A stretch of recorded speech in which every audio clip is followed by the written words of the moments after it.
What happens when the CEO of the world's most influential AI lab says their next model made him feel obsolete? That's exactly what Sam Altman said after testing GPT-5, OpenAI's highly anticipated successor to 4.0. And the model?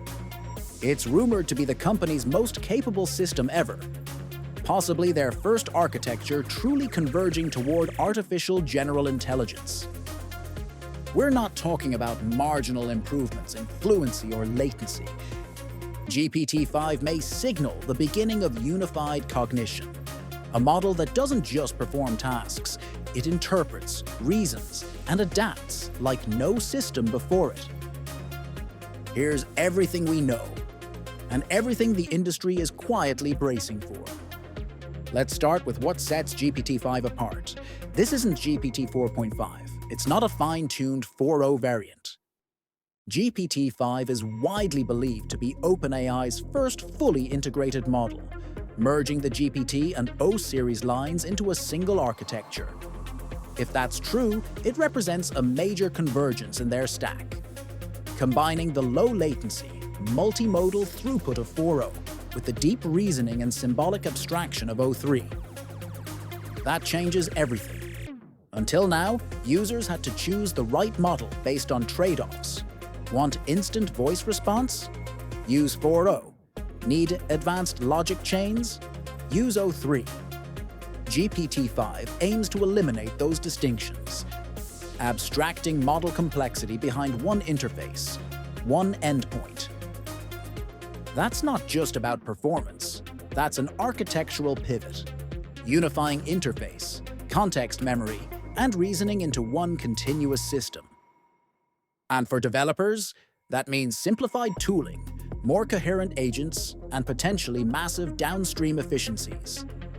On the This Past Weekend podcast, Altman shared something subtle but significant.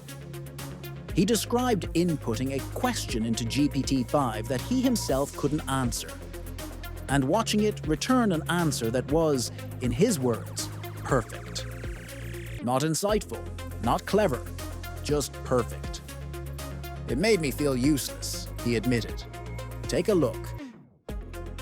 What's like one of your fears? Like what's a fear you have of AI? Like if you have like a fearful space that it could go, like I know you mentioned a little bit. This morning, I was testing our new model and I got emailed a question that I didn't quite understand.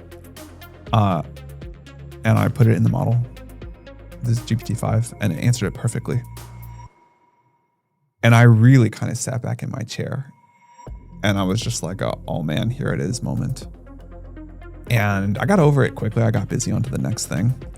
But it was like, it's what kind of we were talking about. I felt like useless relative to the AI and this thing that I felt like I should have been able to do and I couldn't, and it was really hard, but the AI just did it like that. Yeah. It was a weird feeling. That's not a throwaway comment. It's a data point. A moment of unfiltered signal from the person closest to the model's development. If GPT-5 is already outperforming OpenAI's own leadership on complex tasks, it suggests a real inflection point in emergent capabilities. We've talked about AI assisting humans, but now the conversation shifts to when the AI begins solving problems we can't. OpenAI is keeping specifics close, but leaks and early access signals paint a compelling picture. First, there's strong indication that GPT-5 pushes multimodal capabilities into new territory, likely adding native video comprehension. That means temporal pattern recognition, semantic tracking across frames, and potentially real-time event analysis. Imagine an agent that can watch a conference keynote, summarize the core ideas, and cross-reference them against its own historical dataset instantly. Second, context length.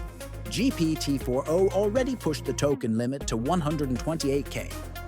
GPT-5 may expand that to 256K or beyond, giving the model broader semantic continuity across documents, user history, or workflows.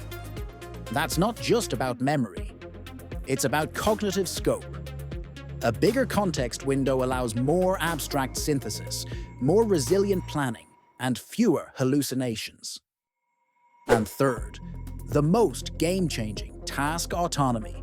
Sources suggest GPT-5 will support limited autonomous execution, not just responding to queries, but acting on them, navigating APIs, performing multi-step operations, and possibly initiating tasks without hand-holding.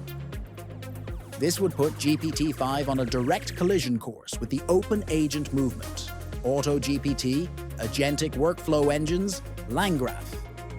But instead of cobbled-together pipelines, GPT-5 might be capable of native orchestration. If that's true, it's not just an assistant, it's a system that operates. OpenAI's tiered deployment strategy is also telling. Early indicators suggest GPT-5 will launch in 3 configurations. Standard, fully featured, high context, multimodal, available via ChatGPT and API. Mini, a lightweight variant optimized for speed or cost efficiency. Nano, likely targeting mobile or edge deployment, API only. This mirrors OpenAI's move towards scalable intelligence layers, allowing developers to tailor model capabilities to compute constraints without abandoning core functionality. It also signals a future where GPT-5 becomes ubiquitous, running not just in data centers, but inside everyday applications, devices, and operating systems. When nano-tier models reach local inference, that's when things get ambient, invisible, default. Here's the uncomfortable question.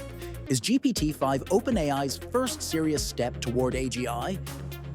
Publicly, the company won't say, but Altman's recent comments, and the company's pacing, suggest that internal thresholds are being crossed. We're seeing the emergence of unified modality alignment, high-context continuity, autonomous execution primitives, and abstract reasoning at near-expert levels. That doesn't mean GPT-5 is conscious or sentient or independently strategic. But it does mean it's becoming increasingly agentic, able to reason, remember, plan, and act in ways that generalize across domains. For many in the AI community, that's functionally AGI, at least in bounded form. And if it's not GPT-5, then it's what's next. But make no mistake, the scaffolding is being poured now. Every time OpenAI drops a new model, competitors recalibrate. But this time feels different. You can sense it in the silence from Anthropic, in the acceleration from Google DeepMind, in the sudden openness of Meta's roadmap, in Elon's pivot to open sourcing XAI. Everyone is bracing. Because GPT-5 isn't just about chatbot UX or developer APIs, it's a bid for infrastructure dominance. If GPT-5 succeeds in becoming the default agent layer for apps, enterprises, and ecosystems, OpenAI won't just own the best model. They'll own the runtime for cognition. And that's a position of strategic leverage no one in Silicon Valley wants to cede quietly. So let's go back to Altman's moment of humility. GPT-5 made him feel useless.